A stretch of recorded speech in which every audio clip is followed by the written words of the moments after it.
Video बघत असणाऱ्या प्रत्येकाला महाप्रपंचतर्फे तेजस सुंगारचा सप्रेम जय शिवराय, सप्रेम जय श्रीराम. मित्रांनो, बऱ्याच दिवसांपासून महाराष्ट्रामध्ये एक विषय खूपच गाजत आहे. तो विषय म्हणजे भोंदू खरात, कॅप्टन खरात. अनेक स्त्रिया त्याच्या नादी लागल्या, यांना अनेकांना लुटलं, भोंदूगिरी केलेली आहे. आता सध्या जर्जर अवस्था झालेली आहे तुरुंगामध्ये नाशिकला. त्याची चौकशीवर चौकशी चालू आहे, रोज नवे खुलासे व्हायला लागलेले आहेत. अनेक जण अनेकांकडे संशयानं बघायला लागलेले आहेत. आणि नाना पटोले वगैरे सारखे नेते तर असं म्हणत आहेत की सखोल चौकशी करा. त्याचं कारण असं आहे की या महायुती सरकारचे काही मंत्री याच्या संपर्कात होते म्हणे, आणि त्या मंत्र्यांनी सुद्धा मदत केलेली आहे.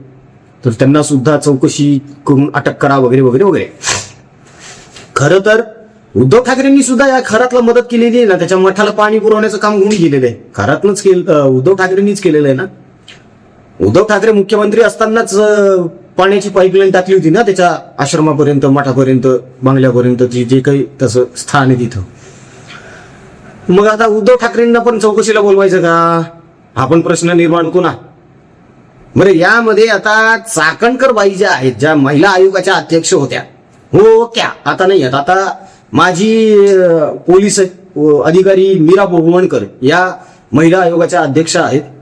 आणि योग्य निर्णय वाटला मला हा, या मीरा बोरवणकर सारखी एक कर्तृत्ववान महिला आयोगाची अध्यक्ष आहे, ही स्वागतार्ह बाब आहे मित्रांनो. आता बोरवणकर यांच्याकडून फक्त एवढीच अपेक्षा आहे की महिलांना न्याय मिळवून देण्यासाठी त्यांनी जास्त गती दाखवायला हवी, कडक पावलं उचलायला हवी. या खरात सारख्या प्रकरणांमध्ये तर त्यांनी स्वतःहून पुढे यायला हवं मित्रांनो. त्याचं कारण असं आहे की अशी अनेक नावं आहेत जी अजूनही बाहेर आलेली नाहीयेत. तसं जर पाहिलं ना तर या खरातचे, या भोंदू खरातचे अनेकांसोबत फोटो आहेत. इतकंच काय की अगदी सगळेच नेते म्हणूया आपण, कोणाकोणाची नावं घ्यायची, सगळ्याच नेत्यांसोबत फोटो आहेत त्या खरातचे. त्याच्यामुळे आता कोणाचे त्या खरात सोबत किती जवळचे संबंध होते किंवा आहेत हे ठरवणं खूप अवघड झालेलं आहे सगळ्यांसाठीच. उडता माझी काळे गोरे अशी सगळी गत आहे. पण यामध्ये या चाकणकर बाई चांगल्याच अडकलेल्या आहेत. यांच्या बहिणीचे खूपच घनिष्ठ संबंध होते म्हणजे त्या खरात बाबाशी. आर्थिक उलाढाल झालेली आहे दोघांमध्ये, कोट्यावधी रुपयांची आर्थिक उलाढाल झालेली आहे. चाकणकर बाई सुद्धा त्याच्या पाया वगैरे पडायच्या. त्याचे फोटो पण सोशल मीडियावर बघितले अनेकांनी. मग चाकणकर बाईवर टीका झाली आणि चाकणकर बाई या चौकशीच्या घेऱ्यात आल्या. नुकतीच त्यांची 6 ते 8 तास कसून चौकशी झालेली आहे या खरात प्रकरणामध्ये. पण आपल्याकडे की ना एक म्हण आहे बघा, सुंभ जळाला तरी पीळ कायम. अशी काहीशी अवस्था किंवा गत या चाकणकर बाईंची झालेली आहे की काय असं वाटायला लागलेलं आहे. त्याचं कारण असं आहे की इतरांप्रमाणेच, म्हणजे ह्या लिब्रांडूज प्रमाणे, या वामपंथी डाव्या विचारसरणीच्या लोकांप्रमाणे किंवा हिंदूंचा, हिंदुत्वाचा, सनातनाचा, देवादिकांचा, धर्माचा अवमान अपमान करणारे, मत्सर करणारे, द्वेष करणारे, जे कोणी अभद्र भाषेमध्ये टीका टिप्पणी करणारे जे कोणी आहेत, त्यांच्याप्रमाणेच आपल्या वैदिक परंपरांवर, धर्मावर या चाकणकर बाईनं मुक्ताफळं उधळलेली आहेत. मग वारीपासून सुरू झालं प्रकरण, वारकऱ्यांवर पण येऊन ठेपल्या, मग पूजा विधीवर येऊन ठेपल्या, बरंच काय काय बोललेले आहेत. तुम्ही बघणारच आहात तो व्हिडिओ.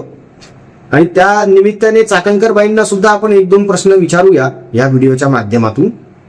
आता अर्थात हा विषय अतिशय सेन्सिटिव्ह आहे, त्यामुळे अत्यंत मोजकच या विषयाबद्दल मी बोलणार आहे मित्रांनो. पण विषय खूप महत्वाचा आहे, याचं गांभीर्य समजून घ्या एवढीच विनंती आहे.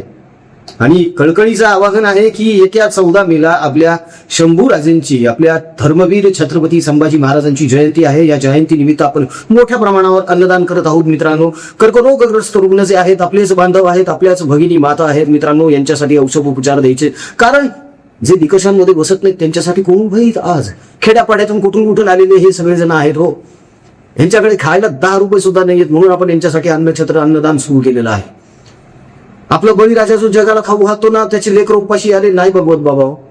भीषण परिस्थिती आहे त्याची. गाई पुढं गो माता, आपली माता, तिला चारा नाही, पाणी नाहीये, दुष्काळामुळं हुरपळून निघतात सगळेजण. अशा परिस्थितीमध्ये सामाजिक भान म्हणून या समाजाशी आपलं काहीतरी कर्तव्य आहे, म्हणून आपण सेवा कार्य चालू केलं. अनेक जण सहकार्य करत आहेत. त्याच्या पाठिंब्यावर, जोरावर, आशीर्वादावर आपलं हे कार्य चालू आहे. मित्रांनो, आपणही यामध्ये सहकार्य करा, योगदान द्या, एवढीच विनंती आहे. जीपे फोनपे क्रमांक स्क्रीनवर आम्ही देत आहोत. त्यावर आपल्या इच्छेनुसार, मर्जीनुसार आपल्याला जे योगदान देता येऊ शकतं निश्चित द्या. ट्रान्झॅक्शनचा स्क्रीनशॉट परिवाराच्या व्हॉट्सअपवर नक्की टाका, म्हणजे परिवारातर्फे आपल्याला आपली योगदानाची पावती देखील मिळेल. मित्रांनो, मन मोठं करा. आपल्यामुळे एखाद्याच्या आयुष्यामध्ये जर थोडंसं सुख लाभणार असेल तर त्या सुखाचा, समाधानाचा टक्का आपल्याला पण मिळणार आहे. मित्रांनो, तेव्हा प्रभू श्रीरामाचं नाम घ्या, शंभूराजेंचं स्मरण करा आणि या सत्कर्मामध्ये सहभागी. आता ह्या चाकणकर बाई आपली नसलेली अक्कल पाजळत सुटल्या. मध्यंतरी कुठेतरी भाषणाला उभ्या होत्या. होतं काय माहितीये का मित्रांनो, आपल्याकडे काही लोकांना ना खूप घाणेरडी सवय लागलेली आहे. येऊन जाऊन टार्गेट करायचं, आणि कोणाला करायचं तर वैदिक धर्माला, सनातनाला, ठीक आहे, हिंदू धर्माला, हिंदू धर्मातल्या प्रथा परंपरा ज्या काही आहेत किंवा पूजाविधी ज्या आहेत त्याला, की शनीच्या चौथऱ्यावर महिलांना का जाऊ देत नाही, आम्ही आता आंदोलन करणार, ह्या करणार त्या. अरे जी परंपरा प्रथा पहिल्यापासून चालत आलेली आहे, त्याच्या मागे काही शास्त्र आहेत. बरं, आपलं धर्म जो आहे त्यामध्ये जे शास्त्र निर्माण केले गेलेले आहेत ते का असेच निर्माण केले गेलेत का? अहो, जेव्हा तुमच्याकडे हे आजचे हायटेक इक्विपमेंट्स नव्हते ना, तेव्हा सुद्धा आपले ऋषीमुनी आभाळाकडे बघून ग्रहस्थिती सांगत होते. हनुमान चालीसामध्ये सांगितलेलं आहे पृथ्वी सूर्यापासून किती अंतरावर आहे ते. जुग सहस्त्र जो जन पर भानू लिहिताही मधुर फल जानू. कुठून येत होतं हे सगळं? तरी सुद्धा काही मूर्ख लोक आपल्या धर्मावर, आपल्या या संत महंतांवर, देवाधिकांवर टीका टिप्पणी करत बसतात, ग्रंथांवर टीका टिप्पणी करत बसतात. अर्थात ही मूर्खच आहेत, यांचं ज्ञान कमी आहे, यांचं वाचन कमी आहे, श्रद्धा कमी आहे. यांची श्रद्धा कुठं निसते, हा शब्द आहे हा माझा, हे बघितलंच आहे ना आपण, बघितलंय आपण. तर ह्या चाकणकर बाईंनी सुद्धा तोच उद्दामपणा केलेला आहे. काय, हिंदूंवर बोलणं, सनातन्यांवर बोलणं हे सॉफ्ट टार्गेट आहे. आधी बघूया की यांनी सुद्धा संविधानाच्या आड लपत कसं सॉफ्ट टार्गेट बनवलंय आपल्या धर्माला, आपल्या वैदिक परंपरेला, सनातन्यांना, धर्मग्रंथांना, पूजाविधींना आणि परंपरांना. बघा, मला कुणाच्या भावना दुखवायच्या नाही, पण आवर्जून सांगायचंय, आम्ही जरा पोथ्या पुराणांमध्ये जास्त अडकलो आणि म्हणून संविधान आमचं अजूनही वाचायचं राहिलंय. सासरी जाणाऱ्या लेकीला 4 वाट्या 5 ताट 2 चमचे देण्यापेक्षा बाबासाहेबांचं संविधान जर हातात दिलं आणि सांगितलं लढ, तुझं हे शस्त्र आहे, तर मला असं वाटतं आयुष्याची लढाई ती कणखरपणे लढेल. ऐकलं काय मुक्ताफळं उधळलेली आहेत चाकणकर बाईंनी. संविधानाचा आधार घेतलेला आहे. काय म्हणतात की ताट वाट्या, पंचपाळी, आरती पात्र हे हातात देण्यापेक्षा, ते पोथ्या पुराण आणि धर्मग्रंथ हातात देण्यापेक्षा संविधान जर हातात दिलं असतं तर महिलांनी जास्त प्रगती केली असती. अरे, ज्या संविधानाचा आधार घेऊन चाकणकरबाई तुम्ही बोलत आहात किंवा बोललेल्या आहात, त्या संविधानानंच परवानगी दिलेली आहे प्रत्येकाला आपली श्रद्धा जपण्याची, मुभा दिलेली आहे, स्वातंत्र्य दिलेलं आहे आपल्या इष्ट देवतेची, आपल्या रूढीप्रमाणे, परंपरेप्रमाणे, प्रथेप्रमाणे जपणूक करण्याची, पूजाविधी करण्याची. तुम्ही कोण आहात हे ज्ञान पाजळणाऱ्या? आता तुम्हाला एक गोष्ट सांगतो, चाकणकर बाई कान देऊन ऐका, हा व्हिडिओ चाकणकर बाईंपर्यंत पोहोचवा मित्रांनो. तर बाई, तुम्ही म्हणता ना की हातामध्ये संविधान द्यायला पाहिजे होतं, धर्मग्रंथ कशाला दिले, पळी पंचपात्र आणि आरती तबक कशाला दिलेला आहे ना, पोथी पुराण का दिलेलं आहे? तर बाई, पोथी पुराण धर्मग्रंथ जर वाचले असते ना तर खरातकडे जावं लागले नसतं तुम्हाला. आलं लक्षात? आणि असल्या बोंदूच्या चक्कर मध्ये आलेले लोक तुम्ही आमच्या माता भगिनींना नावं ठेवणार. काय झालं चाकणकर बाई, अंधारेबाईंसोबत डिनर केलं का 2 दिवस अंधारेंच्या सहवासात राहून आलेला आहात म्हणून ही असली बडबड सुचायली तुम्हाला आता? काय झालंय? प्रॉब्लेम कुठे होतोय चाकणकरांचा? का डोकं फिरलंय? महिला आयोगाचं अध्यक्षपद गेल्यामुळे ते जायलाच पाहिजे होतं. कारण असंही महिला आयोगाच्या अध्यक्ष असताना यांनी काय दिवे लावले होते? कितीक्षा अशा महिलांच्या पाठीशी उभ्या राहिल्या होत्या, त्यांना न्याय मिळवून दिला किंवा त्यांना सक्षम केलं, कोणाला रोजगार दिला. काय केलं होतं यांनी अध्यक्ष म्हणून? वारे आल्या शहाणपणा करत अक्कल शिकवायला दुसऱ्यांना. केली ना चौकशी 6 ते 8 तास नाशिकला कसून खरात प्रकरणामध्ये. स्वतःची बहीण अडकलेली आहे त्या खरात प्रकरणामध्ये. आज ही वेळ आलीच नसती पोथी पुराण जर व्यवस्थित वाचलं असतं तर. तेव्हा बोलत असताना भान ठेवा, संविधानाचा आदरच आहे तो याचसाठी आहे की या संविधानानं दिलेली आहे मुभा प्रत्येकाला आपला धर्म जपण्याची, आपले पूजाविधी करण्याची. आणि ही अक्कल फक्त हिंदूंनाच का पाजळता हो? बुरखा घालून हिंडणाऱ्या शांतीप्रियांना का नाही समजावत बसत तुम्ही? ती तर का जीभ झडते तुमची? हा ते काय आसमानी तेल, जादुई तेल विकणारे.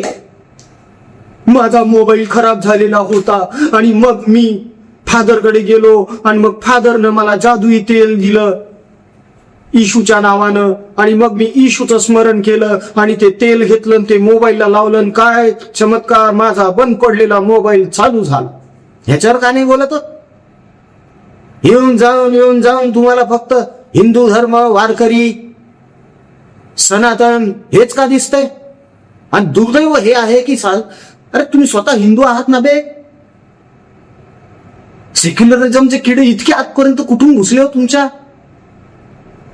नसेल तुम्हाला या धर्मामध्ये राहायचं तर जा खाला बुरखे, निघा इथून. तुम्ही कोण अक्कल शिकवणाऱ्या, अक्कल पाजळणाऱ्या, ज्या स्वतः खरात सारख्या बाबांच्या नादी लागलेल्या आहे? मी याच्या अगोदरच्या व्हिडिओमध्ये सुद्धा सांगितलेलं आहे मित्रांनो की ज्या सर्वसाधारण महिला आहेत ना त्या नादी नाही लागलेल्या या खरातच्या. या चाकणकर बाईंसारख्या धनाढ्य, श्रीमंत, माजलेल्या, गर्विष्ठ, अहंकारी अशाच सगळ्या. आणि आता हाईट गोष्ट सांगतो तुम्हाला. चाकणकर बाई, तुम्ही बोललात ना पोथी पुराण याच्याऐवजी संविधान द्यायला पाहिजे होतं. खरंच तुम्ही तरी वाचलंय का संविधान? आता तुम्हाला एक न्यूज देतो. आता ही गुड न्यूज आहे का बॅड न्यूज आहे ते तुमचं तुम्ही ठरवा. त्या खरात बाबाचे, भोंदू खरात बाबाचे मेडिकल रिपोर्ट्स आलेले आहेत आणि त्या मेडिकल रिपोर्ट्स मध्ये स्पष्ट सांगण्यात आलेलं आहे की हा खरात बाबा, हा भोंदू बाबा HIV ग्रस्त आहे, याला एड्स आहे. शेकडो महिला याच्या संपर्कात होत्या, संबंधात होत्या आणि त्या कशासाठी होत्या तर अपत्य प्राप्तीसाठी. जर खरंच याच्याकडून त्या महिलांना अपत्य झाले असतील, त्या महिलांना असू शकतो का HIV एड्स? त्या अपत्यांना म्हणजेच त्या चिमुकल्या लेकरांना, बाळांना काटा येतो अंगावर मित्रांनो. विचार करून पण काटा येतो. चाकणकर बाई, लक्ष होतं का या गोष्टीकडे? अरे बापरे, महिला आयोगाच्या माजी अध्यक्षा. मी काहीच बोलणार नाही या बाबतीमध्ये. काय बोललो ना आपण तरी, असो हरकत. आता हे पोथी पुराणी थोडं बाजूला राहू द्या, काही काळासाठी संविधान पण थोडंसं बाजूला ठेव. आधी हॉस्पिटल गाठावं, चेकअप करून या. हाच प्रेमाचा सल्ला, दुसरं काहीच. लक्षात. आम्ही काय कोणाच्या चारित्र्यावर संशय घेत नाहीये किंवा काही आमचं तसं म्हणणं पण नाहीये. एक रुटीन चेकअप म्हणून आपण नाही का, BP शुगर आपण चेकअप करतो ना, तसं चेकअप करून घ्यावं एकदा यांनी. म्हणजे कारण नुकतीच चौकशी झाली ना यांची, बीपी हाय झालेला असू शकतं, शुगर वाढलेली असू शकते, कारण मानसिक तणाव वाढला की बीपी शुगरचा त्रास होतोच माणसाला. म्हणून मी म्हटलं की एकदा हॉस्पिटल गाठा, रुटीन चेकअप करून घ्या, जमलंच तर मानसिक तपासणी सुद्धा करून घ्या, म्हणजे हे असले हिंदू विरोधी वाक्य तोंडातून येणार नाहीत बाहेर. बाकी मित्रांनो, या सगळ्या प्रकरणावर आपले मत निश्चितपणे नोंदवा. विषय खूप गंभीर होता, हा महत्वाचा होता, म्हणून तुमच्या समोर मांडला, म्हणून हा व्हिडिओ प्रपंच केला. तुमचं मत नोंदवायला अजिबात मागे पुढे बघू नका, तुमच्या मताचा आदरच आहे, वाट बघत असतो आम्ही. जाता जाता फक्त विनंती आहे मित्रांनो की छत्रपती शंभूराजांची 14 मेला जयंती आहे. आपण मोठ्या प्रमाणावर अन्नदान करत आहोत. कर्करोगग्रस्त मुलं जे आपलेच माता बंधू भगिनी आहेत त्यांच्यासाठी औषधोपचार, त्यांच्या नातेवाईकांसाठी अन्नछत्र भोजन व्यवस्था आपण करत आहोत. शिवाय बळीराजाच्या घरी आपण किराणा सामानाचे किट्स पोहोचवणार आहोत. गेल्या वेळेस सारखे त्यांच्या लेकरांच्या आणि इतर दत्तक घेतलेल्या विद्यार्थ्यांच्या शिक्षणासाठी शालेय शिक्षण साहित्य विकत घेत आणून त्यांच्यापर्यंत पोहोचवत आहोत. शिवाय मोठ्या प्रमाणावर आपलं वृक्षारोपण देखील सुरू आहे.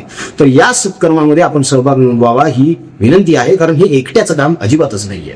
थेंबे थेंबे तळे साचे या मित्रांनो.